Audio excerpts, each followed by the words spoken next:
You can now get a 30-day trial to experience The Athletic for free. Visit the link in the description below to try it now. Hello and welcome to Tifo IRL. I'm Alex, I'm an analyst at Tifo.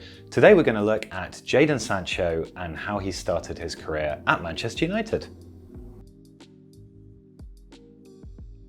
Now, if you were being kind of mean, you would argue that actually Jadon Sancho hasn't really started his career at Manchester United at all.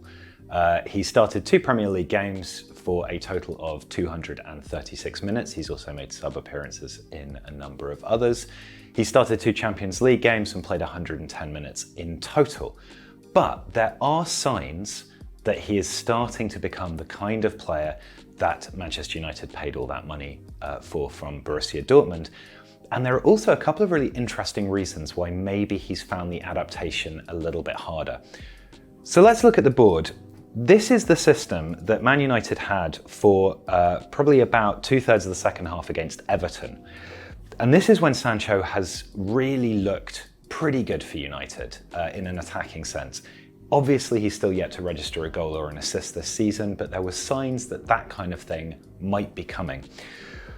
One of the reasons here was that Paul Pogba was able to sit back off rather than occupy the left wing position, which is somewhere that Sancho really likes playing off, although he can obviously also play off the right. Because Pogba was in this deeper role, he was able to hit Sancho with passes either to here, with Luke Shaw then popping up as an option, or he could look to try and find Sancho as he ran in behind, either attacking this channel here between the fullback and the centre-back, or actually pulling out wider here and then either looking to dribble inside and pull the ball back, or come a little bit nearer and then cross. What Sancho wants is this kind of broken field situation where he's able to line up a player and run at them, or find a pocket of space in between 2 players or maybe behind a player and aggressively attack that space. He needs those sorts of vertical passes in behind. He needs a speed of play in order to be able to bring the best of himself out. What that does then is he gets the ball when the opposition are on the back foot. And this is crucial because Sancho's great skills, as well as his appreciation of space and his technical ability, are the fact that he can carry the ball and then work out very, very quickly what to do with it. And that aggressive driving, running, coupled with that speed of thought and technical execution, means that he is particularly dangerous against defenses who are slightly out of position, maybe because they're pushing up, because they're looking to close the space down, or they're retreating because they're being run at. Pogba's passing is exactly the kind of delivery that facilitates this approach. Also, in Ronaldo up front here, you had a player that was able to draw defenders away, to distract them here. That again gave Sancho a little bit more space, and it allowed Fernandes to push up into these spaces, and then obviously Greenwood, as players get attracted across to Sancho, Greenwood's able to drift dangerously into this area. That works for him really, really well.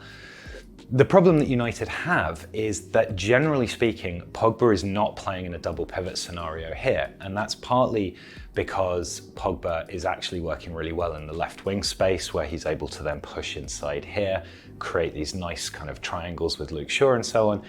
It's also because there isn't another defensive midfielder in United's squad who is capable of playing as a kind of single pivot alongside Pogba.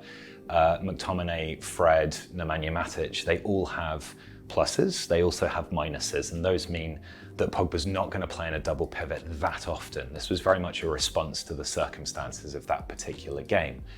So what can Sancho do in a more normal kind of setup? Well, we can kind of assume that if Pogba's going to play, he's going to play on this left-hand side, and that means Sancho's coming in on the right here, so we'll probably get rid of Greenwood. This does mean that what United have to try and do is draw players across onto the other side, and that's actually quite good, because Fernandes has a tendency to drift over this way. Shaw's obviously a very good overlapping fullback.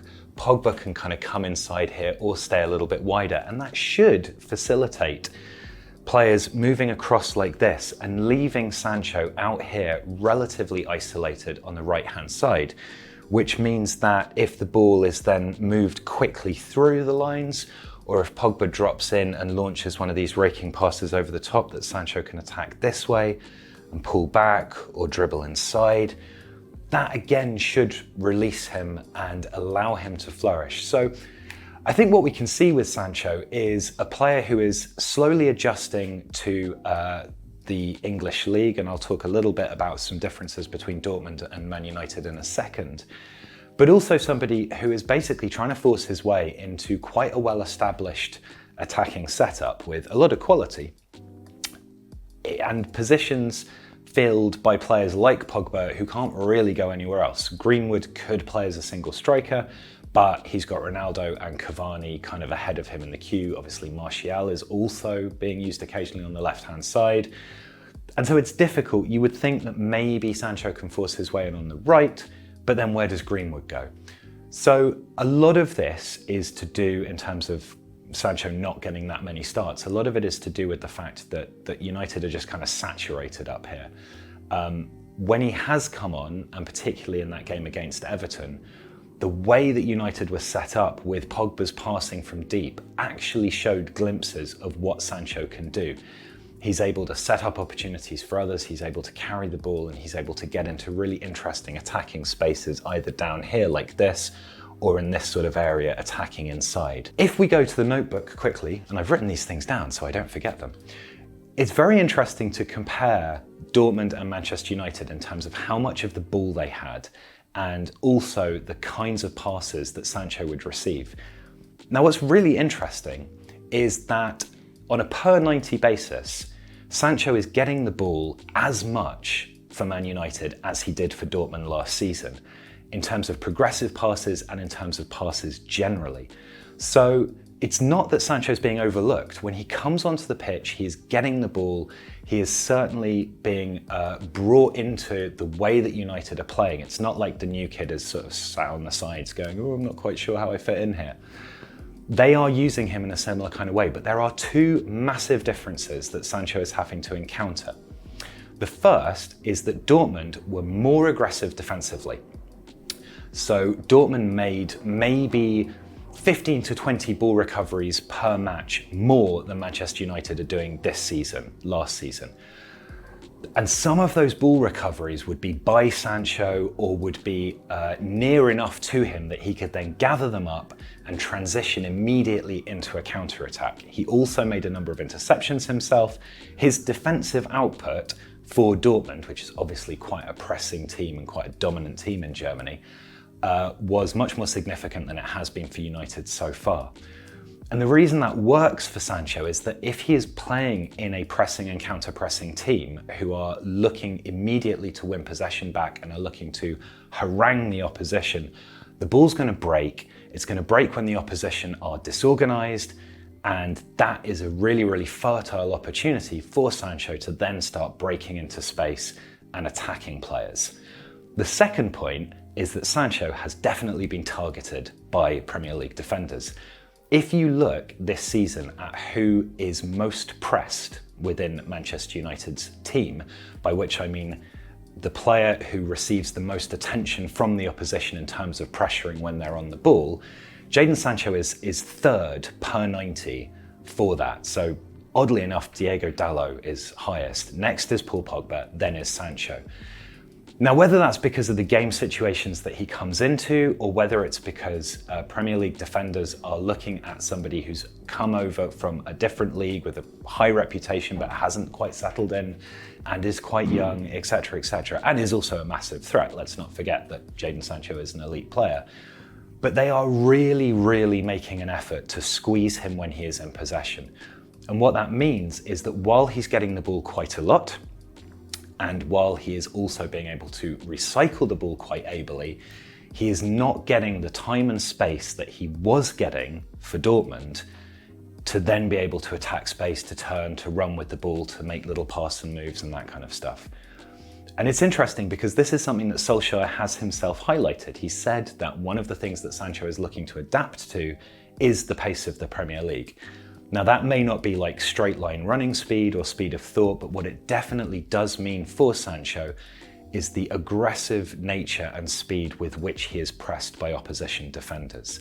That's something that has rocketed for him. That's something that he really has to deal with But as I said at the beginning, the signs are that he is starting to get more used to that.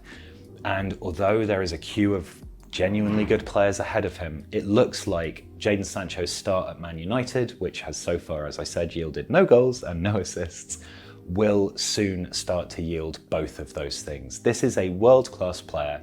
He just needs a little bit more time to adapt, but the signs are very encouraging. So that's been Jadon Sancho at Manchester United. If you like what we do here on Tifo IRL, please subscribe to the channel, give this video a like, and check out all of the other stuff that we've done. And I will see you again soon with another tactical video. Bye-bye.